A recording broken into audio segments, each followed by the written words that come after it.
So I'm going to do, as I've done most of the last 3 or 4 years, I'll do an overview looking at what's been happening at the site over the last decade or so, and in particular what was happening this year. Because I tend to be kept fairly busy down in Area T, I'm increasingly getting out of touch with what's happening in A South and A West and Area C. I have procured from my colleagues brief descriptions of what's gone on in those areas, and in particular this afternoon the 2 student reports. Imelda's will be from A West and Rob's will be from A South.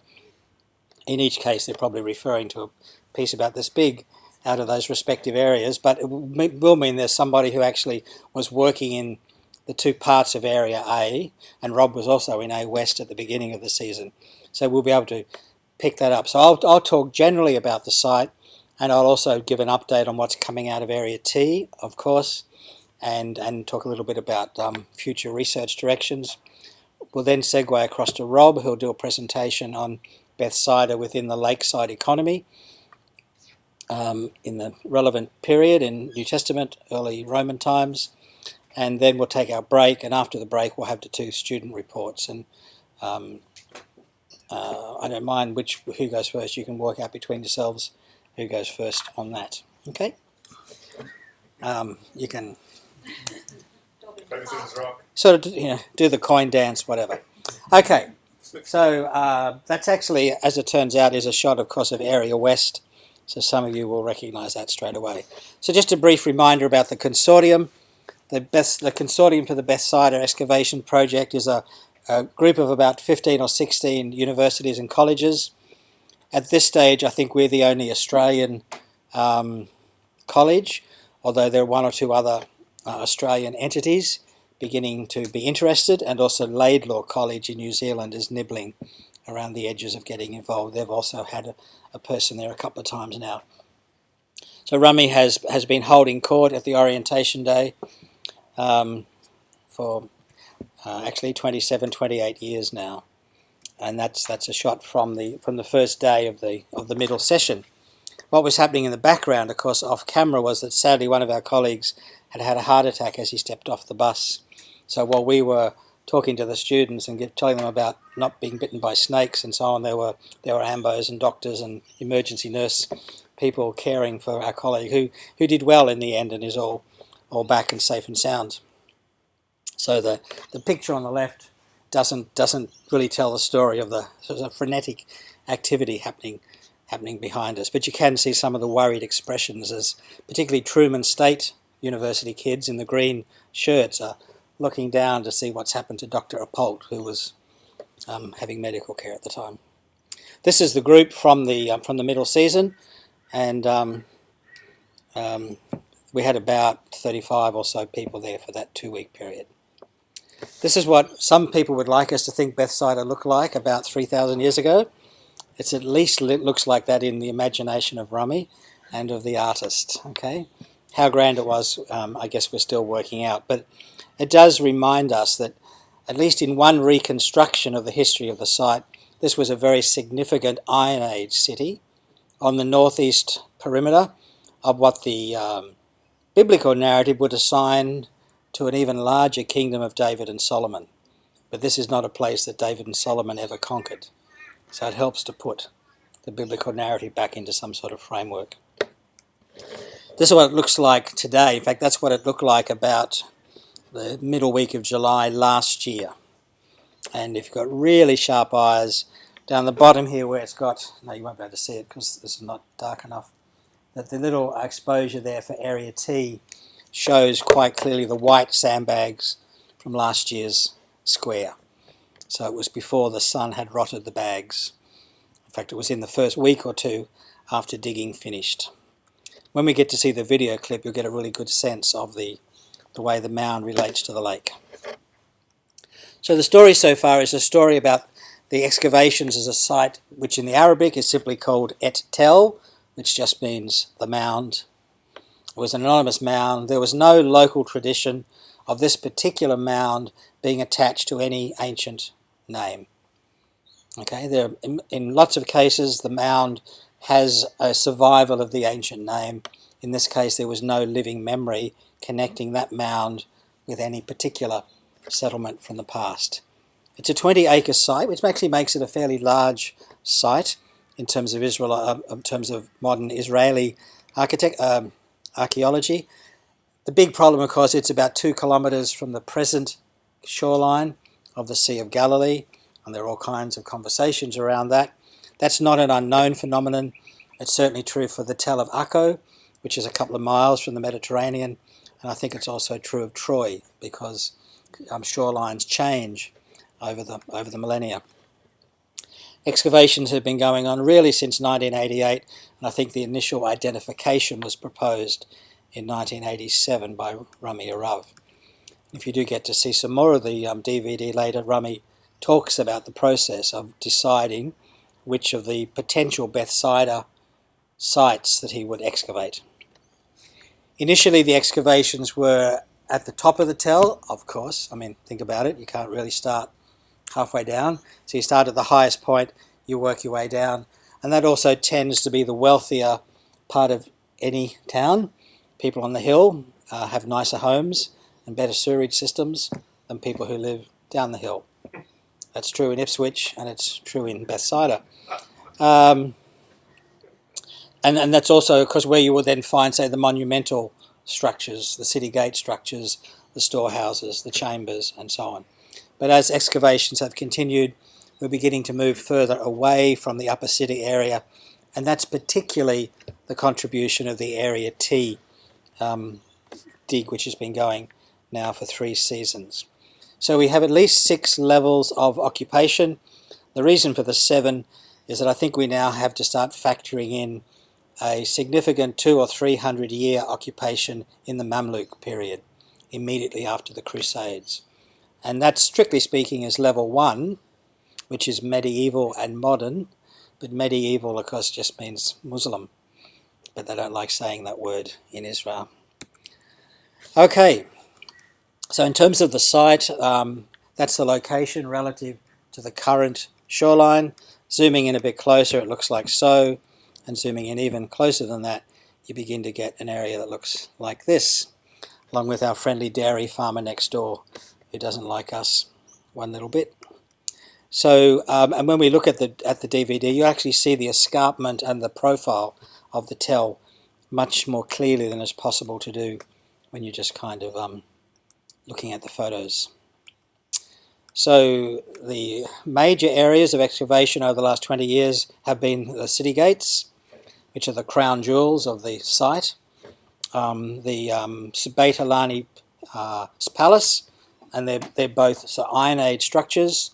You've got Area B and Area C, which are the Hellenistic houses. So the so-called fisherman's house, the winemaker's house, and so on.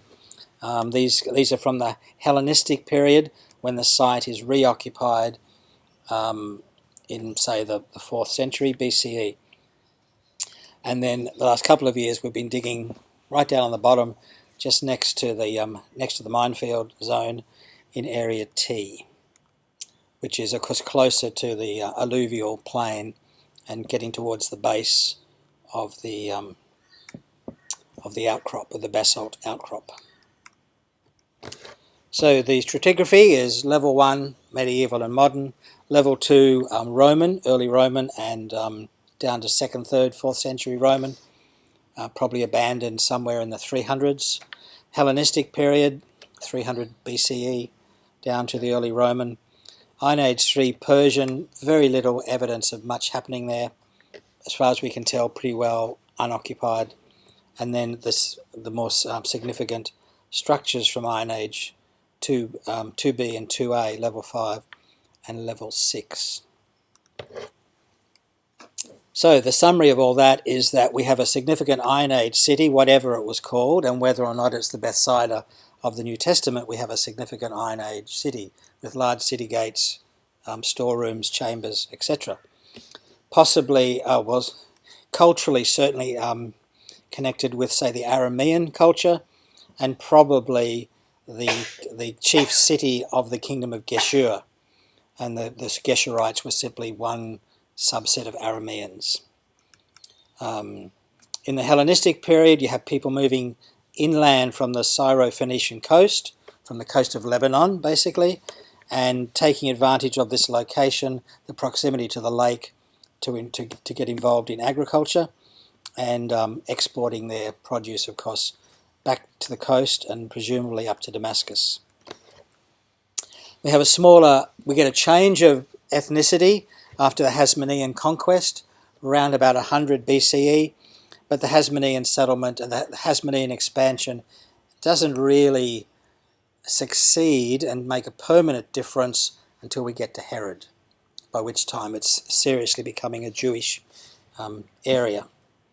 So under the time of Herod the Great, through to his sons, Herod Antipas and Philip, the Tetrarch, we find a much higher degree of, if you like, Jewish character being established all through the Galilee and in particular at Bethsaida. Philip refounds the village as the city of Julius in 31 CE, which is about a year or so after the crucifixion, but then he himself dies in 34. So that project of turning this fishing village into a significant Roman city stops. While Julius is a city that's mentioned in Josephus, and is certainly a city within the territory of Agrippa II at the time of the Jewish-Roman War, and it's a pro-Roman city. It does not join the rebellion, so it doesn't get destroyed at that stage. It gets destroyed by an earthquake a couple of hundred years later. It really never really becomes the city that Philip perhaps imagined it might become. And now we have evidence of Mamluk settlement, not just because of Mamluk items like drums and coins, but we're beginning to get Mamluk structures from at least two different phases of building, and that could be on either side of a major earthquake in 1202. So we could have some building from before 1200 and then some rebuilding after 1200, but we'll come to that. So that's the big picture kind of official storyline for Bethsaida. So 2014, what happened there this year? Well, we gathered crazy people from all over the world. Hillsong digs Israel. That's right. That's really funny because I thought I'd chosen the photo without the crazy hands in the air. That's just a Freudian slip. I actually hate that photo. So there you go. It's one of the things Hanan makes us do every time. But anyway, that's the bunch of people that were there for the middle 2 weeks. So there should be some familiar faces. And about 14 or so of that crowd was the group there with me. Okay. So there was the first session in basically the last 2 weeks of May, and I think I've grossly overestimated. From talking with Rob this morning, I think there was only about 15 to 20 people in the first 2 weeks, counting staff. We were running around 40, 45 people all up in the second 2 weeks, and there was 55 or so in the final 2 weeks. That's when it's hard to get a bucket and hard to get enough scoops. Okay. So let's run through very briefly the what's happening in the different areas. Area C was only open for perhaps 8 or so days. Nikolai Roddy was in charge of that area. They exposed more of the Roman period paved road, which leads down the hill to what is beginning to look like a paved open area, so I guess that qualifies as a plaza. They did find 7 coins, which is a lot better than Area T. One of those was from the Seleucid period and another from the Ptolemaic period. So again, reflecting the Hellenistic time frame of the developments at that end of the site. Most of the others, I think, were Ottoman and Bedouin coins. They did find a ring with a snake's head, a bracelet, and a few other little minor artifacts. Lots and lots of pottery, of course, and a rather cute little spoon, which turned up in the room which colloquially is called Dr. Luke's Clinic. And because we found scalpels and things there, so they just joke about it being Luke's Clinic. And they found this little medicine spoon, or incense spoon perhaps more accurately, this year as well. As you can see, it's only about 1.5 inches long. It's a very, very small spoon. A South is really the area that's working in the Iron Age period, So it's area A is the city gate structure. So this is basically south of the city gate structures, if you imagine the design. So they did further work south of the 8th century gates, exposed some more of the pavement, which Stefan and others were digging up last year. And Stefan's not here today, is he? But yes, he is. I thought I saw you come in. So they did some more work around your floor. And a little bit further south from that, they've found what they think is some sort of water system.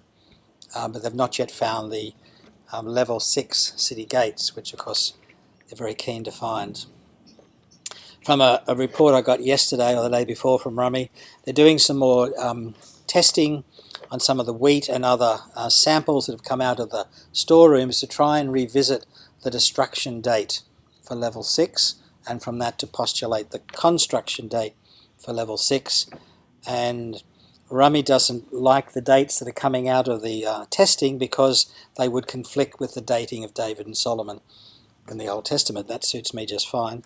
But he wants the archaeological data to correlate with the biblical narrative, and I'm not sure that's a key outcome for us, really.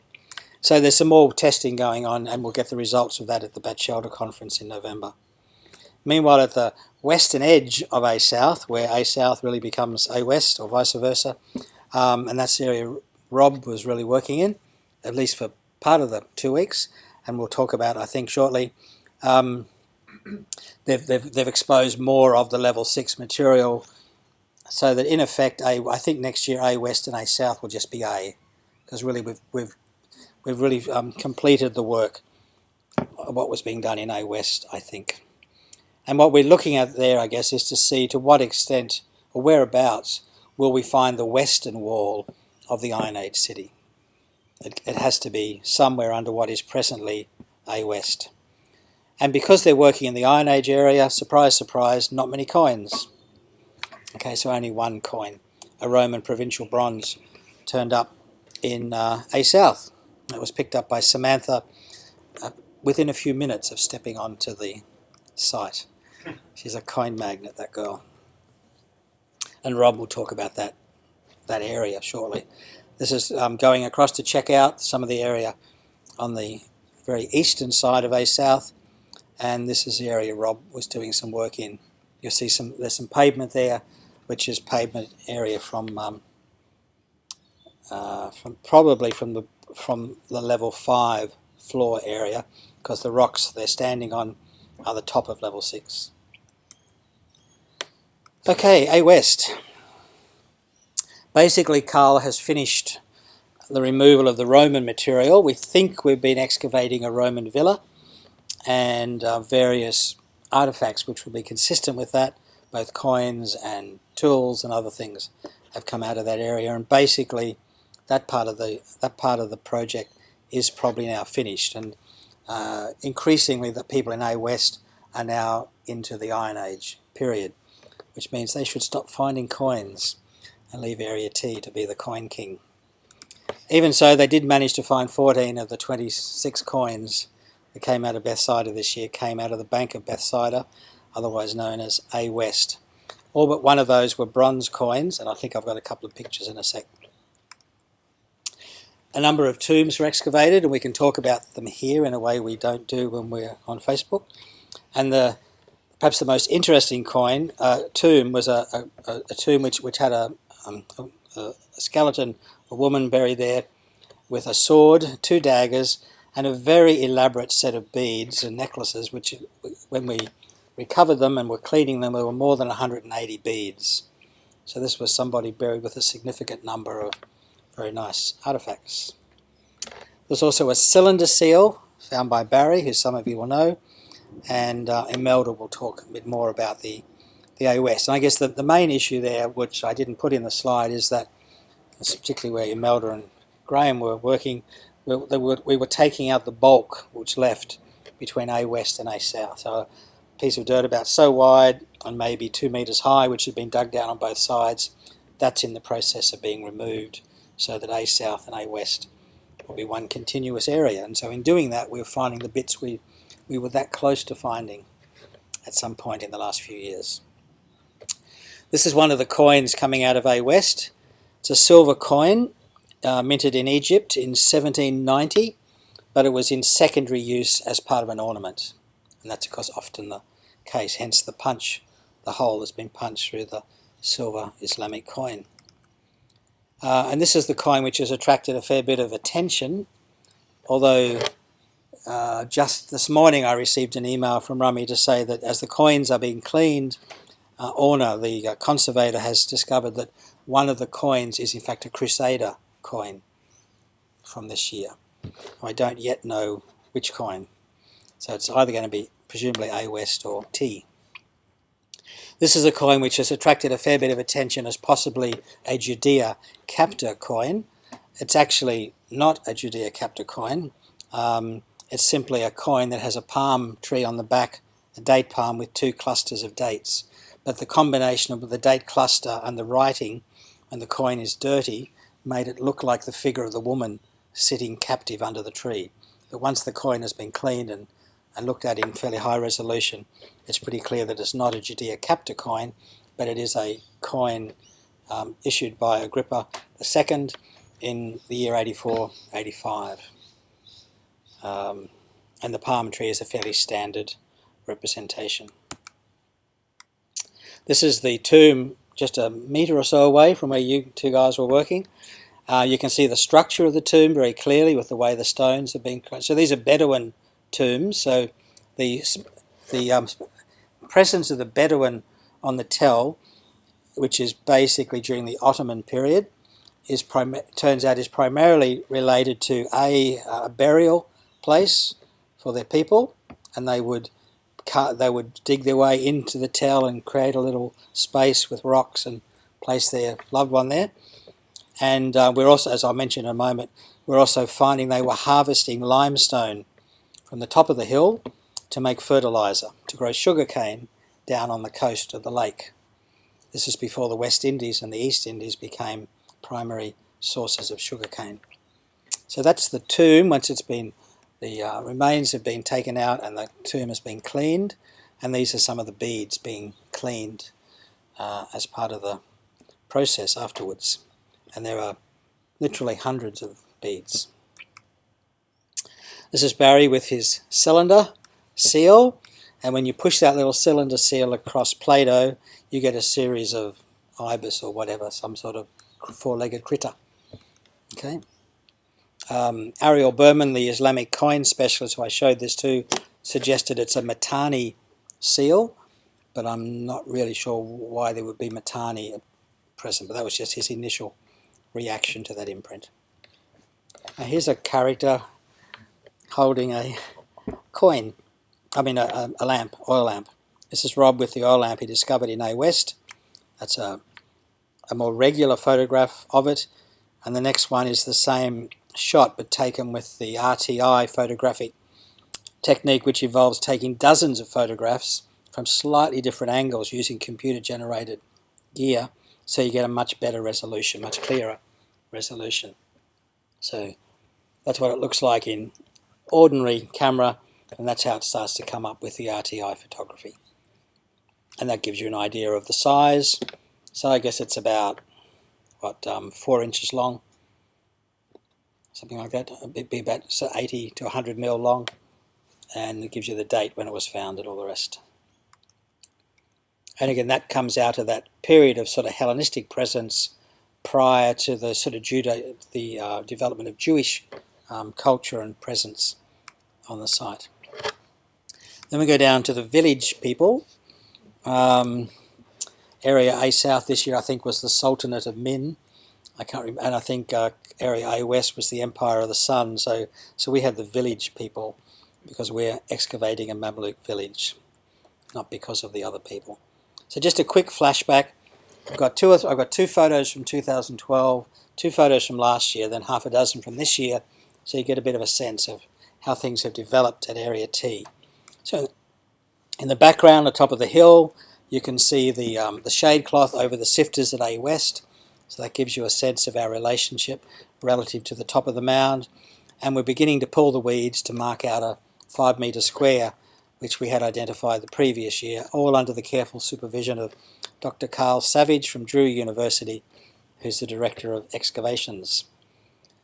And by the end of 2012, that's what we had achieved. We had a significant hole, we had a wall going across, and we'd found, I think, 2 or 3 coins, all of which turned out to be from the Mamluk period.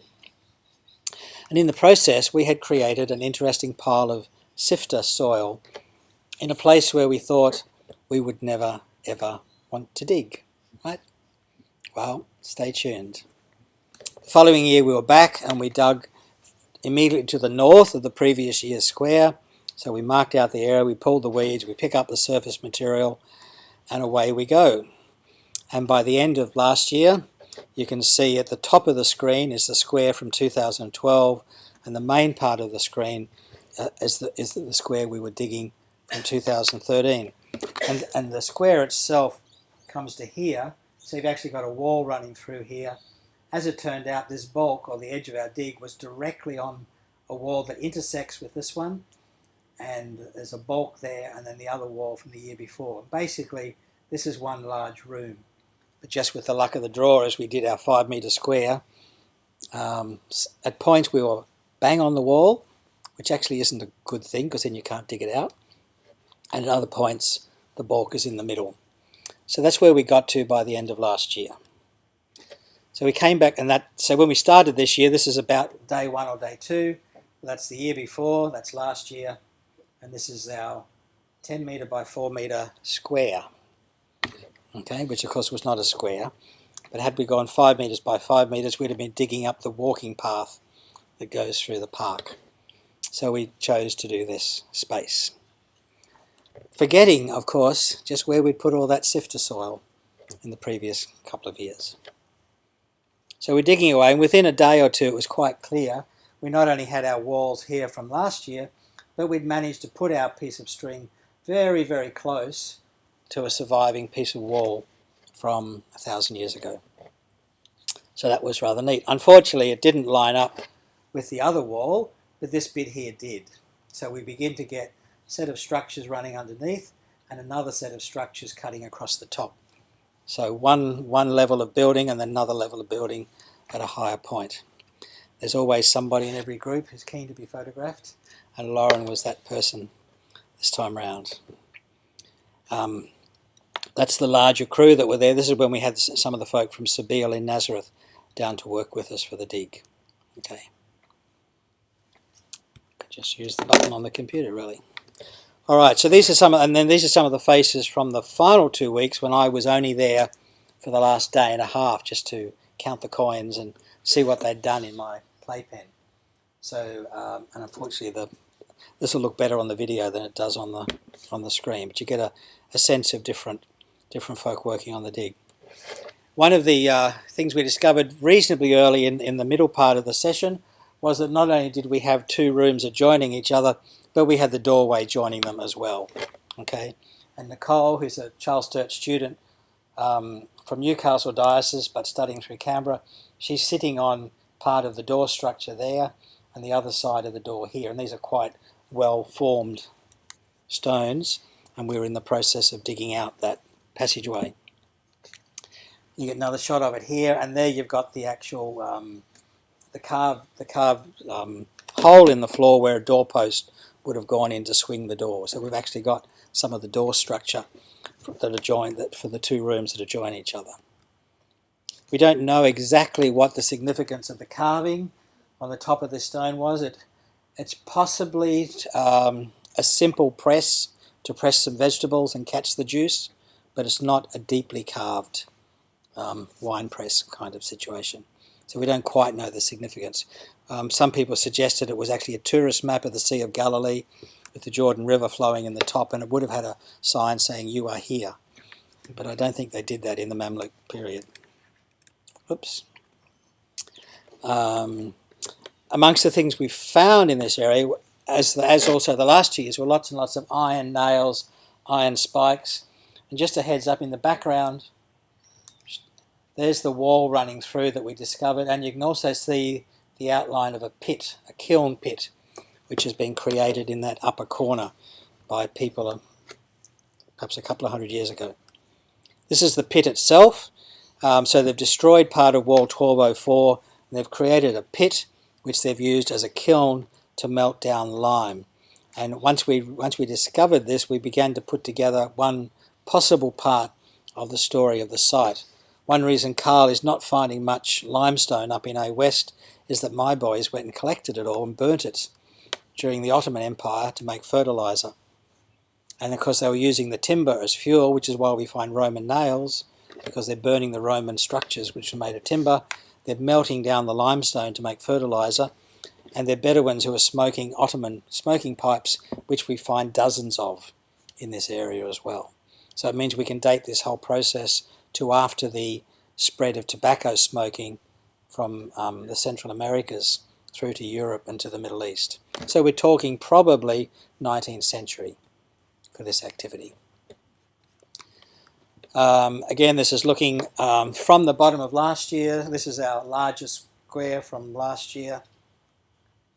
There's the doorway going through into the other room, and that's the square we were digging in the first 2 weeks this year. So you begin to see, and the reason for the little circle, there's about 18 inches of sifter soil, which we'd carefully spread out with a bobcat the year before to clear the site. Well, he hadn't pushed all the dirt away, he just spread it out. So it was about 2 foot thick over the top of everything. So for the first 1.5 foot or so, all we're doing is digging down through pre-sifted soil. So we didn't find much. Again, you can see on that face there, you can see you've got a good chunk of just beautiful sand, already pre-sifted, carried, and spread out by the bobcat, and we were digging our way through it again. In terms of the structures, what we've got then, as I mentioned before, you've got the top level structure in the purple, you've got the underlying structure, and it could, and because of some earthquake damage which has been identified in 2012 square, what we could be looking at there is a construction layer from before 1200 and then another construction layer later on. The white circle, of course, is the limestone kiln.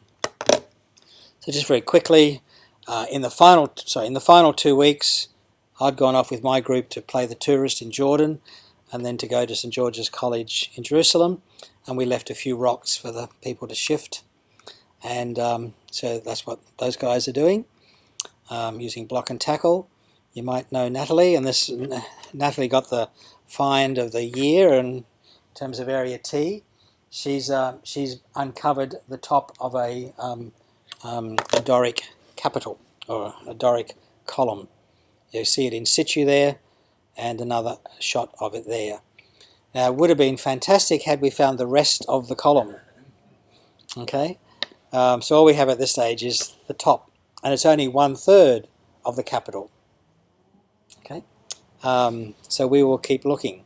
One of the things in the bucket list is that we might find the tomb of the Tetrarch, Philip's tomb, and it could well be on the slope overlooking the lake. Okay, so when you start to find finds like this, you go, oh, maybe we're getting close to the tomb. Maybe it's just something they dragged down from the top of the hill that was used in the Roman temple from the time of Philip. What they did find, to their dismay, was yet another Syrian bunker. In this case, we put the square where it is, because right next to us is a Syrian military gun position, artillery position. So a large pit full of stones, and off the side of that pit is this little foxhole. So we managed to find the back end of the foxhole, and one of the guys is in there. It's Levi, of course, who was also there having a lot of fun. So that gives you a sense of what they found in the other half, the lower half of the area we were excavating. They uncovered a significant chunk of this wall, which flows through. That's the same wall that we found the other end of 2 years ago, and they've now got more of that wall flowing through here. There's the Syrian bunker, which you can't see that clearly, and the stone capital that Natalie found was just down in there. And also there was a grindstone, another part of another first century grinding stone was found there as well.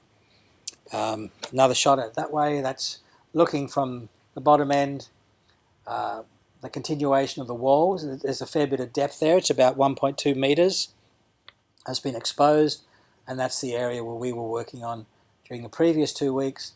That's where we were working last year, and over here the year before. So we're beginning to get, as you can see on this photo, we're beginning to get a cluster of rooms. And what we haven't quite worked out is how they all relate to each other, but we do know for sure there's a doorway going through here. In fact, you can see the door structure quite clearly in that photograph. So there's 2012, 2013, and this is the 2014 season in Area T. This is some of the Mamluk pottery. Hanan, our photographer, likes to play with fruit salad and other things. And so here we have some of the typical artefacts coming out of Area T. Some Mamluk pottery, highly decorated, highly glazed, medieval pottery, and also some Roman nails. There are 4 pieces of Roman nails across the bottom. Okay, and some more Roman nails. Here's some of the Ottoman smoking pipes, which of course dates it to an activity after the spread of that healthy activity known as tobacco smoking. There were 4 coins in Area T, 3 of them bronze, 1 of them silver. The silver coin, as it turns out, is from the last of the Ottoman rulers. It was minted in 1913. This is presumably the guy that our fellows went to attack at Gallipoli, although I think he'd lost all his effective power by that stage. And so we actually, as you've seen, we're picking up coins from antiquity. We're also picking up coins from modern times. In fact, Claire came home with a 1991 US 1-cent piece, which presumably a volunteer had dropped just a couple of years ago. All right. We do have unfriendly neighbours, and these are incoming Israeli munitions fired at the Syrian soldiers who were at the spot where we're digging. The gun post was just next to us, remember? So it was also, at the time things were quiet, but it was a reminder, as it turned out, of what was about to happen in terms of Gaza. So what we seem to have in Area T are Mamluk structures, very similar to the Mamluk structures seen in Nazareth and other places, coming from 2 different phases of occupation, possibly interrupted and disturbed by the earthquake known to have occurred in the area in 1202. We now have 2 rooms that are joined by an interior doorway, as well as a couple of other rooms that we haven't yet unpacked in terms of their significance. We have evidence of Bedouin agricultural activity in the Ottoman period, and that activity also explains the loss of both timber and limestone materials from the Roman and period. Future research opportunities. I've managed to secure a CSU research fellowship, which will run through next year, and that will give me that will release me from teaching and some admin functions, so that I can focus on the Mamluk period at Bethsaida during next year. That'll mean getting my head around both the general history of the Mamluk period, but also the ceramics from Bethsaida from this period, the Mamluk coins, which of course are in Arabic, and the other smaller artefacts, like there's a drum and various other things, and of course the structures. I'll be wanting to look at how those Mamluk structures and also the pottery and the coins connect with the similar material from Nazareth and from Tiberias, and try and get a sense of the Mamluk presence in this part of the world at that time. And a sub-project in all that will be actually to try and get a fairly full report on all the Islamic coins, so the Arabic language coins, which have not yet been fully identified and reported. They're not only Mamluk, it includes Ottoman coins, it will also include Arabic, Islamic coins from the time of Saladin, and we have a couple of those, as well as from the Umayyads. So that's the project for next year, and probably the year after for that matter. In terms of the dates for next year, for those that are thinking of coming with us next year, we'll be there for the final 2 weeks of the season. So hopefully we'll get the pick of the finds, we'll see. The program will be a little bit different. We're going to go straight to Nazareth and have 3 nights based in Nazareth. That'll be the base from which we go to Megiddo, Akko, Haifa, Caesarea, and so on, Sepphoris, Nazareth, etc. We'll then have 2 weeks on the dig, and then we'll have 4 nights in Jerusalem, and while we're there we'll do all the Qumran, Masada, Old City, etc., Nazareth, Bethlehem, etc. So it'll be a 3-week program next year, 2 weeks on the dig, 3 nights in